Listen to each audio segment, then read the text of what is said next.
ሰላም ሰላም ቤተሰብ እንዴት ናችሁ? እግዚአብሔር ይመስገን በጣም ደህና ነኝ። እንግዲህ ይህንን ሰሞን እንደተለመደው በዝውውር መረጃዎች ነው እየተገናኘን የምንገኘው ማለት ነው እና ዛሬም የተሰሙ የዝውውር ዜናዎች አሉ ማለት ነው። እነሱን አጠር አድርገን እንመለከታለን። አብራችሁን ቆዩ።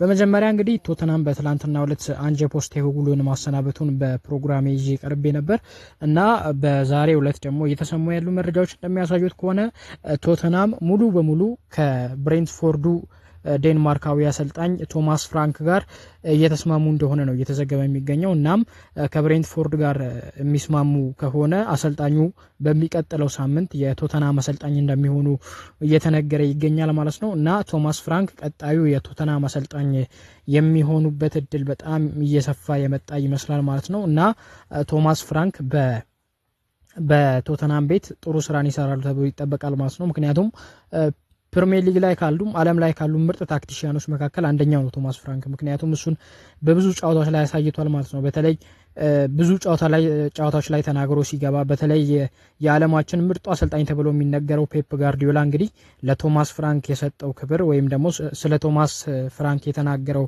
አስተያየትም ይህ አሰልጣኝ አይን ውስጥ እንዲገባ አድርጎታል ማለት ነው። ምክንያቱም ፔፕ የምታስታውሱ ከሆነ እንደዚህ አይነት ቡድን እስካሁን ድረስ ገጥሞኝ አያውቅም ሲል ተናግሮ ነበር። ብሬንትፎርድ ማንቸስተር ሲቲን በኢታሃድ ገጥሞ በማንቸስተር ሲቲ ከተሸነፈ በኋላ እዛ ጨዋታ ላይ ብሬንትፎርድ በመጀመሪያዎቹ 30 ደቂቃዎች በተለይ እጅግ በጣም የተለየ ቡድን ነበር። ፔፕም እድሜ ልኬን በመጀመሪያዎቹ 30 ደቂቃዎች ውስጥ እንደዚህ የበለጠኝ ወይም እንደዚህ ዶሚኔንት ያደረገኝ ቡድን አልነበረም ሲል ተናግሮ ነበር። እሱንም እናስታውሰው ነው ማለት ነው እና እኛ አሰልጣኝ ወደ ቶተናም የሚያደርጉት ዝውውር እየተጠናቀቀ እንደሆነ ይጠቀሳል ማለት ነው።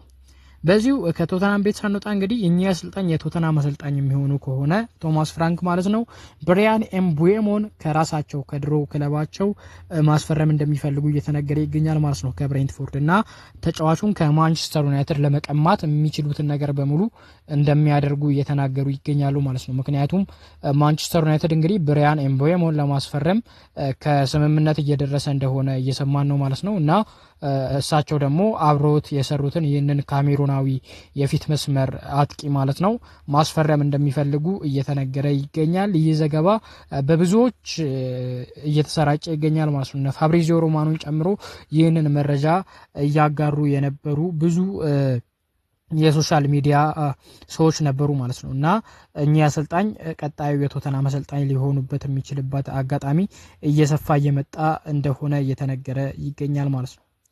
ወደ ሊቨርፑል እናምና ሊቨርፑል ፌዴሪኮ ኬዛ በክረምቱ የዝውውር መስኮት ከክለቡ እንዲለቅ እንደሚፈቅድለት ፋብሪዚዮ ሮማኖ በዛሬው ዕለት ይፋ አድርጓል ማለት ነው።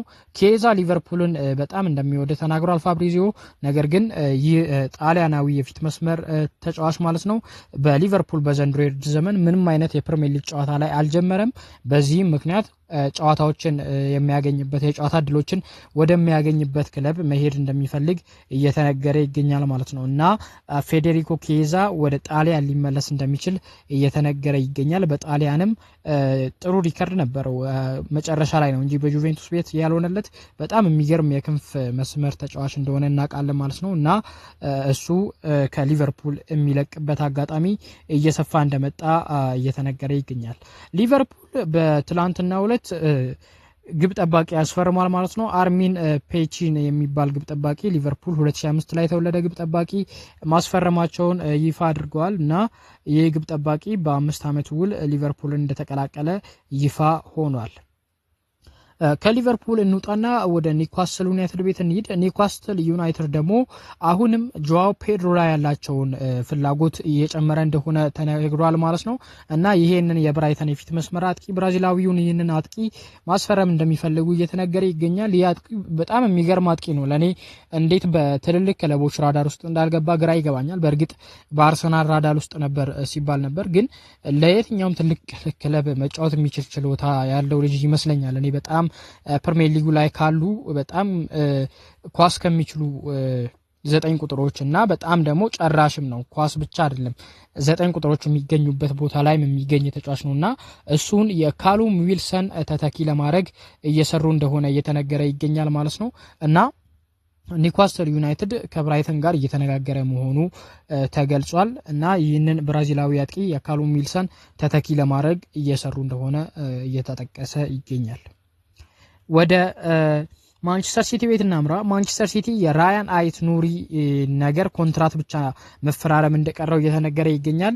እናም ራያን አይት ኑሪ በማንቸስተር ሲቲ ቤት ለመግባት ማለት ነው የሕክምና ምርመራው እንዳጠናቀቀ እየተነገረ ይገኛል እና በቅርብ ቀናቶች ውስጥ ወይም ነገ ራሱ ሊሆን ይችላል የፊርማው ነገር ኦፊሻል ሊደረግ ይችላል ማለት ነው እና ይህ አልጄሪያዊ መስመር ተጫዋች እንግዲህ የመስመር ተመላላሽ ማንቸስተር ሲቲን ሊቀላቀል እንደሆነ ዘገባዎች ያሳያሉ እና በቅርብ ቀናቶች ውስጥ ኮንትራቱ ኦፊሻል ይሆናል እየተባለ ይገኛል።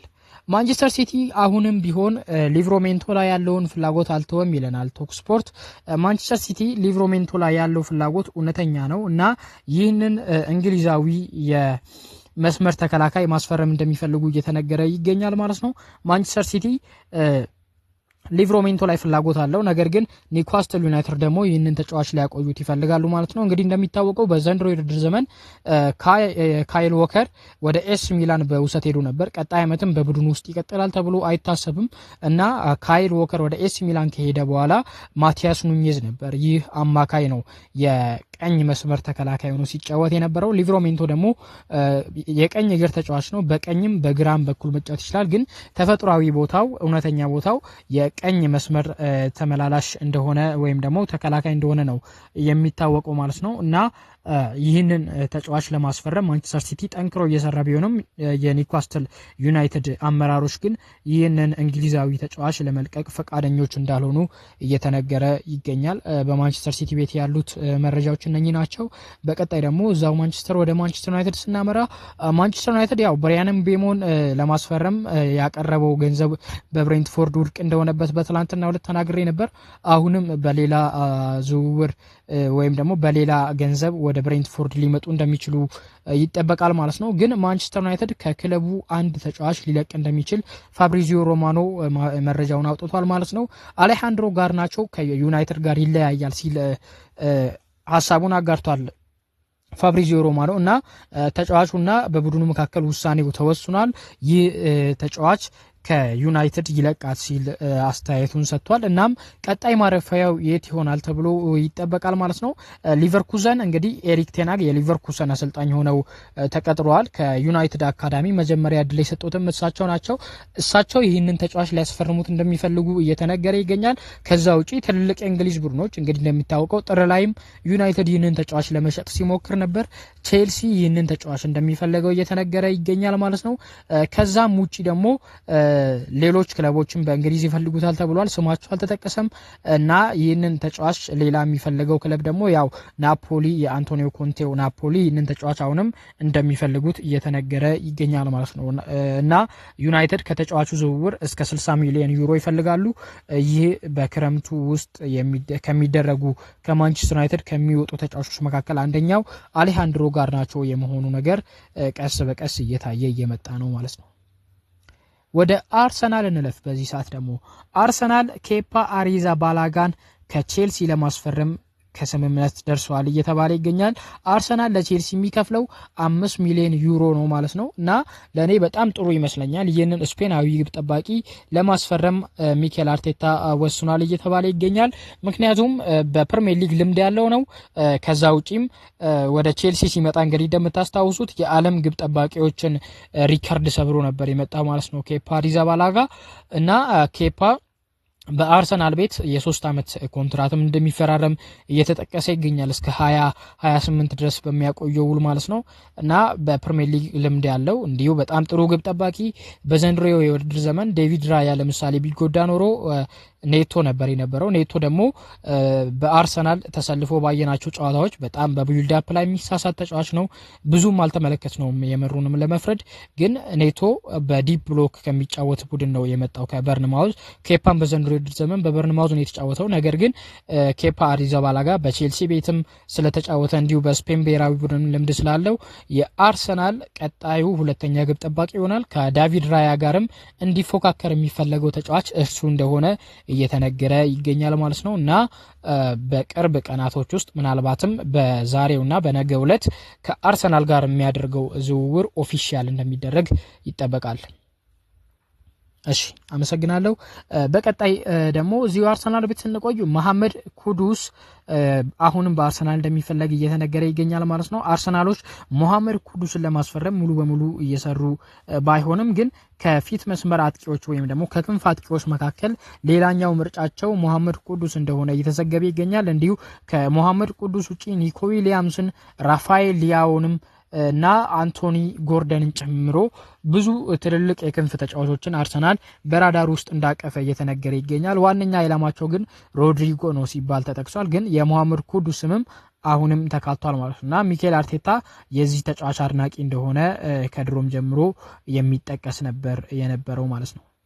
ወደ ቼልሲ ቤት እንሂድ። ቼልሲ ለቦርሲያ ዶርትሙንድ 35 ሚሊዮን ፓውንድ ለጄሚ ባይኖ ጊተንስ አቅርቦ በዶርትሙንድ ውድቅ ሆኖበታል ማለት ነው እና ይህንን እንግሊዛዊ የመስመር ተጫዋች ከዶርትሙንድ ለማስፈረም እየሰሩ እንደሆነ እየተነገረ ይገኛል። እንዲሁ አሌሃንድሮ ጋርናቾም በቼልሲ ራዳር ውስጥ ነው ያለው እና ጄሚ ባይኖ ጊተንስ ድንቅ የውድድር ዘመንን ነው በዘንድሮ የውድድር ዘመን በቦርሲያ ዶርትሙንድ ቤት ያሳለፈው ማለት ነው እና ቼልሲ ይህንን ተጫዋች ለማስፈረም እስካሁን እየሰሩ እንደሆነ እየተነገረ ይገኛል ማለት ነው እና ቼልሲ 35 ሚሊዮን አቅርቦ ውድቅ እንደሆነበት እየተነገረ ይገኛል ማለት ነው። ግን ተጫዋቹ በግል ስምምነት አንጻር ከቼልሲ ጋር ሙሉ በሙሉ ከስምምነት እንደደረሰ እየተጠቀሰ ይገኛል ማለት ነው። ሌላኛው ወደ ሌሎች ዝውውሮች እንለፍ። አልሂላል አሁንም ድረስ የቪክተር ኦሲመህንን ጉዳይ እንዳልተው እየተጠቀሰ ይገኛል እና ከናፖሊ ጋር በ75 ሚሊዮን ዩሮ ከስምምነት ደርሷል እየተባለ ይገኛል ማለት ነው። ከተጫዋቹ ጋርም በ60 እና ከዛም በላይ ከ60 ሚሊዮን ዩሮ በላይ አመታዊ ደሞዝ ለመክፈል እንደተስማሙ እየተነገረ ይገኛል እና የሲሞኔ ኢንዛጊው ቡድን አልሂላል ከወዲሁ ይህንን ናይጄሪያዊ የፊት መስመር አጥቂ ለማስፈረም እየሰሩ እንደሆነ ተጠቅሷል ማለት ነው። እንደሚታወቀው በናፖሊ ቤት በጣም ድንቅ የውድድር ዘመን ነበር ያሳለፈው በ2022-23 ነገር ግን ባለቀው በዘንድሮ የውድድር ዘመን ደግሞ በናፖሊ ቤት አልቆየም ማለት ነው። አንቶኒዮ ኮንቴ አልፈልግም ብሎት በቱርክ ሊግ በጋላታ ሳራይ ነበር ያሳለፈው እና ድንቅ የውድድር ዘመን ነው ያሳለፈው። በብዙ ትልልቅ ክለቦች የሚፈለግን ተጫዋች ነው እንግዲህ አሁን ወደ ሳውዲ አረቢያ ይሄዳል ተብሎ እየተጠቀሰ የሚገኘው ማለት ነው። እና የሱ ነገር በዚህ ሊጠቀስ ይችላል። ወደ ሳውዲ የሚሄድበት አጋጣሚም ቀስ በቀስ እየሰፋ መጥቷል ማለት ነው። በቅርቡም ወደ ሳውዲ እንደሚሄድ የሚጠበቅ ይሆናል ማለት ነው። እሺ ሌላኛው ሌሮይ ሳኔ ነው። ሌሮይ ሳኔና ኪንግስሌ ኮማ ከባየር ሙኒክ በዘንድሮ የውድድር ዘመን መጠናቀቂያ ላይ እንደሚለቁ ይጠበቃል። በእርግጥ ኪንግስሌ ኮማ ኮንትራት አለው፣ ነገር ግን ከባየር ሙኒክ እንደሚለቅ እውን እየሆነ መጥቷል ማለት ነው እና እሱን የሚፈልጉ ክለቦች አሉ። የሳውዲ ክለቦች፣ የፕሪሚየር ሊግ ክለቦች እና ባርሴሎናን ጨምሮ ብዙ ክለቦች ኪንግስሌ ኮማን እንደሚፈልጉት እየተነገረ ይገኛል ማለት ነው። ሌላኛውን ተጫዋች ስንመለከት ሌሮይ ሳኔ ነው የምንመለከተው። ይህ ጀርመናዊ የክንፍ ተጫዋች እንግዲህ በጣም ድንቅ ተጫዋች ነው እንደምናውቀው ሌሮይ ሳኔ። ነገር ግን ከባየር ሙኒክ ጋር ኮንትራቱ እያለቀ ነው ማለት ነው። በዘንድሮው የውድድር ዘመንም ወደ ፈለገበት ክለብ በነፃ መዘዋወር ይችላል ማለት ነው እና ሳኔ ከሳውዲ ክለቦች ጋር እንዲሁ ከጋላታ ሳራይ ጋርም እየተነጋገረ እንደሆነ እየተጠቀሰ ይገኛል። በባየር ሙኒክም አዲስ ውል ቀርቦለታል፣ ግን እስካሁን አላራዘመም። ወዴት ይሄዳል የሚለው ነገር ይጠበቃል። ግን ፌነርባቼ ይህንን ተጫዋች በነፃ ለማስፈረም እየሰሩ እንደሆነ እየተጠቀሰ ይገኛል እና ፌነርባቼ እንደሚታወቀው በጆዜ ሞሪኒዮ የሚሰለጠን ቡድን ነው ማለት ነው። እና ሌላኛው ጂኖዋ በፓትሪክ ቪዬራ ጋር እንግዲህ የአንድ አመት የኮንትራት ማራዘሚያ ያድርጓል ማለት ነው። በነበረው ኮንትራት ላይ እስከ 2027 ድረስ የሚያቆየውን ውል አራዝሞለታል ማለት ነው። እናም አሁን በሴሪኤው ይቆያል ማለት ነው። ፓትሪክ ቪዬራ በኢንተር ሚላን ሲፈለግ የነበረ አሰልጣኝ ነው እና በጂኖዋ ቤት ይቆያል። ሌላኛው ልናነሳው የሚገባው ኒኮ ዊሊያምስ በብዙ ክለቦች የሚፈለግ ተጫዋች ነው። አርሰናል፣ ቼልሲ፣ ሌሎችም ክለቦች ባርሴሎናን ጨምሮ ይፈለጋል። ግን በባርሴሎና የሚሳካ አይመስልም። ወደ ባርሴሎና የሚሄድ እድሉ አጠራጣሪ ነው እና ከአትሌቲክ ቢልባኦ ጋር ኮንትራቱን ለማራዘም ሊደራደር ይችላል የሚሉ ዘገባዎች እየወጡ ይገኛሉ። ክሌመንት ሌንግሌም ደግሞ አትሌቲኮ ማድሪድ ጋር በቋሚ ውል እንደሚጸና እየተጠበቀ ይገኛል። ከባርሴሎና ጋር እንደሚለያይ እየተጠቀሰ ይገኛል። አትሌቲኮ ማድሪድ ክሌመንት ሌንግሌን በሚቀጥለው የውድድር ዘመን ለማቆየት እንግዲህ ከባርሳ ጋር እየተነጋገሩ እንደሆነ መረጃዎች እያሳዩ ይገኛሉ ማለት ነው። በመጨረሻም አንድ የረሳው ዝውውር ሉዊስ ሄንሪኬ ከማርሴይ ወደ ኢንተር ሚላን መዘዋወሩ ኦፊሻል አድርጓል። ኢንተር ሚላን እና በኢንተር ሚላን የሚያቆየውን የ5 ዓመት ኮንትራት የተፈራረመ ሆኗል ማለት ነው እና ለማርሴይ 25 ሚሊዮን አቅርቧል ነው የተባለው ማለት ነው። ስላዳመጣችሁኝ በጣም ነው የማመሰግነው። ከልብ አመሰግናለሁ። በጣም ላይክ፣ ሼር፣ ሰብስክራይብ በማድረግ አብራችሁን ቆዩ። ይህም ቤተሰብ ደግሞ እንዲበዛ አድርጉ ማለት ነው። ያላችሁን ሀሳብ አስተያየት ደግሞ እቀበላለሁ። ኮሜንት ላይ ስጡኝ። በጣም አመሰግናለሁ።